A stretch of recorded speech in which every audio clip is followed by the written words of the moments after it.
کیونکہ green colour اور red colour ایسے ہیں جو دھوپ کے اندر ختم ہو جاتے ہیں وقت کے ساتھ، اس لیے ریگولرلی اس کے اوپر پینٹ بھی سعودی حکومت کرواتی ہے۔ پچھلے دنوں گنبد خضرا کی ہسٹری کے حوالے سے میں نے کوئی 1.25 گھنٹے کی ویڈیو اور قبر رسول کے حوالے سے صلی اللہ علیہ وآلہ وسلم، مسجد نبوی شریف کے حوالے سے بڑی تفصیلی ویڈیو ریکارڈ کروا دی ہے۔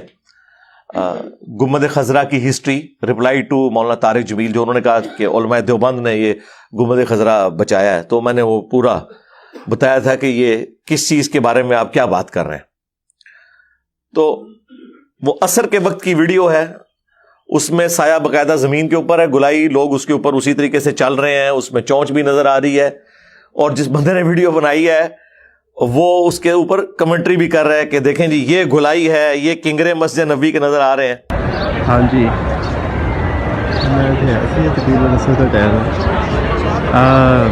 مینار ہے، ان کا سایہ ہے ادھرلے پاسے، ہاں گنبد خضرا ہے، تھلے دیکھو نا ڈوم بنیا ہوا ہے، یہاں کا سایہ ہے گنبد خضرا کا، اتنے جڑی نا چونچ ہے گی نا جڑی اتنے انہیں یہ سایہ ہے، دیکھو سامنے گنبد خضرا، تھلے نا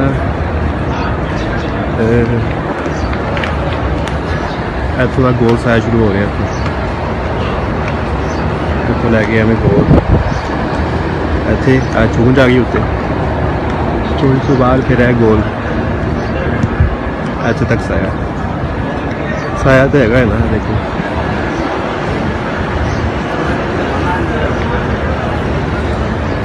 وہ اتنے تھوڑا جہا سایہ نظر آ رہا، باقی جہاں ہے دیواروں کا سایہ ہے، دیواروں میں جہاں بنیا ہوا نا وہ نشان جے بنے نے، انہوں کا سایہ چل رہا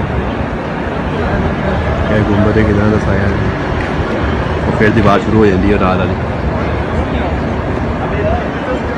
صاف نظر آ رہا ہے سایہ۔ اور میں اس ویڈیو کو دیکھ کے افسوس کر رہا تھا کہ اگر یہ کسی گورے کے ہاتھ لگ جائے ویڈیو اور اسے پنجابی آتی ہو تو کس طرح اس ریلیجن کا مذاق اڑائے گا کہ آج 1400 سال بعد اس ریلیجن کے ماننے والے جو یہ کلیم کرتے ہیں کہ ہمارا دین جو ہے وہ فطرت کے اوپر ہے، لاجیکل ہے، ہم اپنے دین کے پیروکاروں کو یہ بات سمجھانے کی کوشش کر رہے ہیں کہ گنبد خضرا کا سایہ ہے، یہ ہمیں بتانا پڑ رہا ہے، اور 1400 سال سے یہ مسئلہ ہی نہیں حل ہو رہا کہ اس کا سایہ ہے یا نہیں ہے۔ شرم کا مقام ہے نا۔ قرآن میں واضح آیا ہے کہ ہر چیز کا سایہ ہے، اور یہ سایہ اللہ تعالیٰ کو سجدہ کرتے ہیں۔ اب جب تک کسی چیز کے حوالے سے ایکسیپشن نہ آ جائے قرآن و سنت میں، اس وقت تک آپ اس کے بارے میں کوئی ایکسٹرا آرڈنری کلیم نہیں کر سکتے۔ مثلا پسینے سے بدبو آتی ہے، یہ بات اپنی اصل میں درست ہے۔ اب جب تک ہمیں اس کے خلاف بات کے کلیم میں کوئی دلیل نہ مل جائے، ہم قطعاً ماننے کے لیے تیار نہیں کہ پسینے سے خوشبو آتی ہے۔ تو وہ بخاری مسلم دونوں میں حدیث ہے کہ اللہ کے نبی علیہ السلام کے مبارک پسینے سے خوشبو آتی تھی، اور صحابہ کرام اسے اپنے عطر میں ملا کے عطر کے طور پر استعمال کرتے تھے۔ اب جب یہ حدیث مل گئی تو اب ہم یہ عقیدہ رکھتے ہیں کہ نبی علیہ السلام کے پسینے سے خوشبو آتی تھی، لیکن دلیل کس نے دی؟ جس نے روٹین سے ہٹ کے دعویٰ کیا۔ روٹین یہی ہے کہ چیزوں کے سائے ہوتے ہیں۔ اب جس نے روٹین سے ہٹ کے بات کرنی ہے نا، وہ دلیل دے گا کہ ہاں یہ حدیث ہے کہ نبی علیہ السلام کا سایہ مبارک نہیں تھا۔ سایہ تھا، اس کے لیے کسی دلیل کی ضرورت نہیں ہے، وہ اپنی اصل میں، اگرچہ اس میں بھی مسند احمد میں اس حوالے سے ایک تفصیلی حدیث موجود ہے، لیکن اس کی ضرورت نہیں ہے۔ وہ ہم ویسے ہی لوگوں کو بتا دیتے ہیں کہ نبی علیہ السلام کے سایہ مبارک سے امہات المومنین نے نبی علیہ السلام کو پہچانا، لیکن یہ اگر معجزہ رسول اللہ کے حق میں ہوتا نا میرے بھائی، تو دنیا کی کوئی حدیث کی کتاب اس معجزے سے خالی نہ ہوتی، کیونکہ یہ بہت بڑا معجزہ تھا، روٹین سے ہٹ کے بہت بڑا معجزہ تھا۔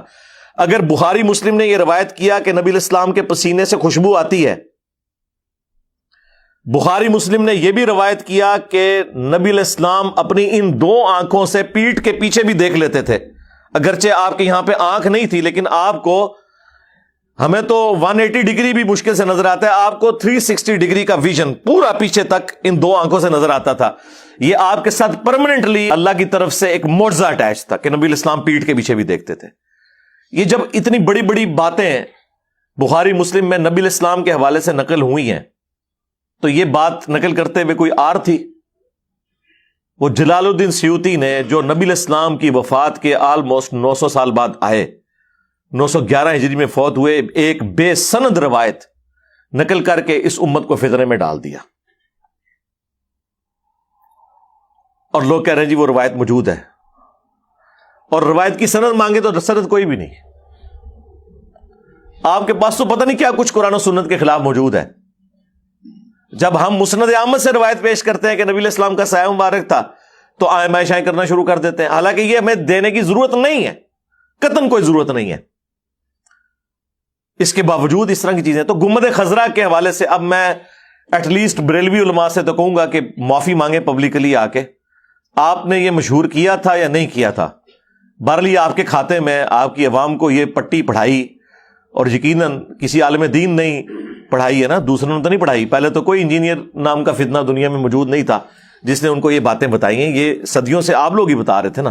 تو آئیں اور معافی مانگیں کہ یہ آپ لوگوں نے جھوٹ کیوں مشہور کیا تھا کہ گنبد خضرا کا سایہ نہیں ہے. اوپر والی بلڈنگ میں تو سایہ نظر آتا تھا، اور نیچے بھی ایک اینگل پہ. اب یہ ویڈیو آ گئی ہے، انشاءاللہ ہم اس ویڈیو کو اپلوڈ کریں گے، اور اس کے بعد ایکسپیکٹ کریں گے کہ پاکستانی عوام ہمارا جو سلوگن ہے اس کو ایکسپٹ کرے، بلکہ پوری دنیا کی مسلم عوام، خصوصاً جو اردو جاننے والے لوگ ہیں، کہ مرنے سے پہلے اے مسلمان کر لے اس پہ غور، کتابوں کا خدا اور ہے، بابوں کا خدا اور. بابے بھی اسی خدا کو مانتے ہیں، لیکن انہوں نے آپ کو قرآن و سنت کے نام کے اوپر اپنی تعلیمات سکھائی ہیں، جو قرآن و سنت میں وحی میں اللہ اور اس کے محبوب صلی اللہ علیہ وآلہ وسلم اور ان کے دین کا تعارف آیا، وہ انہوں نے آپ کو نہیں بتایا. اور جس کا یہ کھلا ثبوت ایک اور چیز آپ کے سامنے آ چکی ہے. گنبد خضرا کے حوالے سے یہاں پہ لوگوں نے ہنگامہ کھڑا کیا ہوا، اور یہ اگر کوئی شخص مزارات کے بارے میں بولتا ہے کہ اس کے اوپر عمارتیں مت بنائے، ان کے اوپر کبے مت بنائے، تو وہ ہمیشہ صحیح احادیث کے مقابلے پر گنبد خضرا کی مثال دیتے تھے. ہم لاکھ چیختے رہے کہ صحیح مسلم میں حدیث ہے کہ نبی الاسلام نے منع فرمایا 3 کاموں سے: قبروں کو پکا کرنے سے، قبروں پر عمارت بنانے سے، اور قبروں پر بیٹھنے سے. لائیو قبر کے اوپر بیٹھنا بھی حرام ہے، اور مجاور بن کے بیٹھنا بھی حرام ہے. لائیو بیٹھنے کے بارے میں تو مسلم شریف میں حدیث ہے کہ کوئی شخص کسی مسلمان کی قبر پہ بیٹھے یا پاؤں رکھے، اس سے بہتر ہے کہ وہ آگ کے انگاروں پہ بیٹھے اور وہ انگارے اس کے کپڑے اور کھال کو بھی جلا دیں. یعنی وہ جو تکلیف ہے اس سے بڑھ کر عذاب ہونا ہے اگر کوئی شخص کسی مسلمان کی قبر پہ پاؤں رکھتا ہے یا بیٹھتا ہے جان بوجھ کے، توہین کے طور پہ. ویسے اگر کسی کو نہیں پتا نیچے قبر ہے، وہ تو ظاہر ہے اس کے اوپر نہیں آئے گی چیز.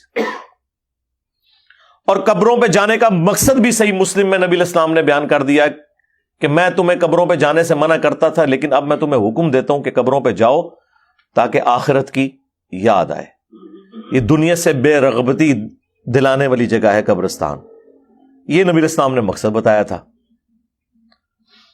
خیر، وہ گنبد خضرا کو انہوں نے نبی الاسلام کے ساتھ جوڑا، اور پھر اس کی بنیاد کے اوپر جو قبروں پہ مزارات بنانے کی مذمت کرتے تھے احادیث کی روشنی میں، انہیں کہا یہ گستاخ رسول ہیں، یہ تو کہتے ہیں ہم گنبد خضرا بھی گرا دیں گے. اور بعض لوگوں نے تو اتنے جذباتی جملے بولے، انہوں نے کہا کہ یہ رسول اللہ کی قبر کو ننگا کرنا چاہتے ہیں اوپر سے. ان جاہلوں کو یہ پتہ ہی نہیں ہے کہ اگر رسول اللہ کی قبر گنبد خضرا کے اتارنے سے ننگی ہوتی تو پہلے 650 سال تک کیا قبر مبارک اوپر سے ننگی تھی؟ گنبد خضرا ایک جو مملوک سلطنت ہے ایوبی امپائر کی، اس کا ایک بادشاہ تھا خلیفہ منصور قلاوون، جو 689 ہجری میں فوت ہوئے. آج چل رہا ہے 1444 ہجری، یعنی آلموسٹ 800 سال پہلے. انہوں نے 678 ہجری میں یہ لکڑی کا گنبد بنا کے قبر رسول کے اوپر رکھا، حجر عائشہ کی چھت کے اوپر. حجر عائشہ تو پہلے سے موجود تھا،